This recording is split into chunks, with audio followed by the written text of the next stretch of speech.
రహస్యంగా పని చేయాల్సిన, రహస్యంగా నిర్ణయాలు తీసుకోవాల్సిన అవసరం నాకు లేదు. ఎవరైనా ఏదైనా అవసరం ఉన్నా, కష్టం ఉన్నా నా దగ్గరకు వస్తే తీర్చడానికి, పరిష్కరించడానికి ప్రయత్నం చేస్తాను. నాతో కాకపోతే కాదు బాబు అని చెప్తాను. నేను నా క్లారిటీ ఉంది. ముందైనా ఇప్పుడైనా నా లైఫ్లో 1% కూడా మార్పు లేదు.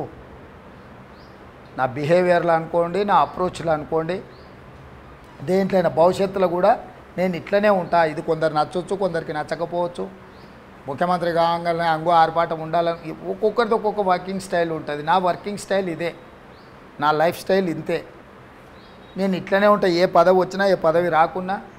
నేను ఎమ్మెల్యేగా ఓడిపోయినప్పుడు మళ్ళీ పార్లమెంట్కి గెలిచే గ్యాప్లో కూడా నన్ను గెలిచిన వాళ్ళు ఉంటారు. ఏమన్నా 1% ఏమన్నా అటు ఇటుగా ఉన్నానేమో మీరు కనుక్కోండి. ముఖ్యమంత్రి కుర్చీ ఓంగానే కేసీఆర్ కింద పడి మక్కలు ఇరగొట్టుకున్నాడు. అంత దుఃఖం ఎందుకు అంటున్నా? పోయింది, పోకుంటుంటుందా? నెహ్రూకి పోయింది, ఇందిరాగాంధీ గారికి పోయింది, విపి సింగ్ గారికి పోయింది, ఇట్లా గొప్ప గొప్ప వాళ్ళకి పోయింది, పివి నరసింహారావు గారికి పోయింది. వచ్చింది, పోయింది. వచ్చేది పోకుంటూ ఉండదు. దానికి అంత దుఃఖం ఎందుకు? అంత కింద పడిపోయి దొల్లి దొల్లి ఏడవాల్సిన అవసరమే ఉంది. ఎందుకు అంత కేసీఆర్ కింద పడి దొల్లి దొల్లి ఏడ్చి ఇరగొట్టుకొని మళ్ళీ దవాఖానలో వండుకొని మళ్ళీ అదొక సానుభూతి, మళ్ళీ ఒక చేతుల కట్టే చచ్చిన పవన్ చంపడం ఎందుకు అంటూనే ప్రతి మాటలో మీరు టార్గెట్ అటే పోతుంది. ఆయన అంటుండు కాబట్టి నేను ఇప్పుడు ఆయన ఇట్లా మాట్లాడకపోతే మనకి చర్చనే రాదు కదా. అరే ఎవడో మన పిల్లగాడు తెలంగాణ పిల్లగాడు అయ్యిండు, నా అనుభవం కూడా ఆ పిల్లగాడికి ఇస్తా. ఆ పిల్లగాడు గతంలో మంత్రి చేయలేదు, నాకు ఎక్స్పీరియన్స్ ఉంది, నేను చెప్తానే ఏముంది. సరే ప్రజలు ఇచ్చిర్రు నడిపాయని అంటే, రేవంత్ నువ్వు ఇట్లా నడుపు, నా ఎక్స్పీరియన్స్ కూడా నీకు యాడ్ చేస్తా, నేను మంచి చెయ్యి. గత సభలో జానారెడ్డి గారు ఎన్నోసార్లు చంద్రశేఖరరావు గారిని ఆయన ఎక్స్పీరియన్స్తో సజెస్ట్ చేసిండు, నడపండి, ఇట్లా చేయండి, ఇది మంచిది, ఇది చెడ్డదని.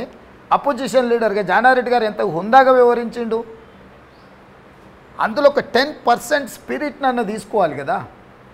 ఎంతసేపు నా కాళ్ళలో కట్టబెడితే కింద పడేస్తా. ఒక క్వశ్చన్ తీసుకుందాం సీఎం గారు. వెంకటేష్ యాప యూట్యూబ్లో అడుగుతున్నారు, కొత్త రేషన్ కార్డులు మొదలు ఎప్పుడు పెడతారు?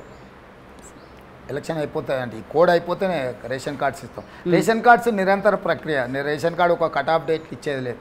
నేను స్పష్టంగా చెప్తాను, రేషన్ కార్డు అనేది వాళ్ళ ఐడెంటిటీ. వాళ్ళకి ఇవ్వడానికి ప్రాబ్లం ఏముంది? కాకపోతే ఇక్కడ రెండు డిఫరెన్స్ చేసేస్తాను.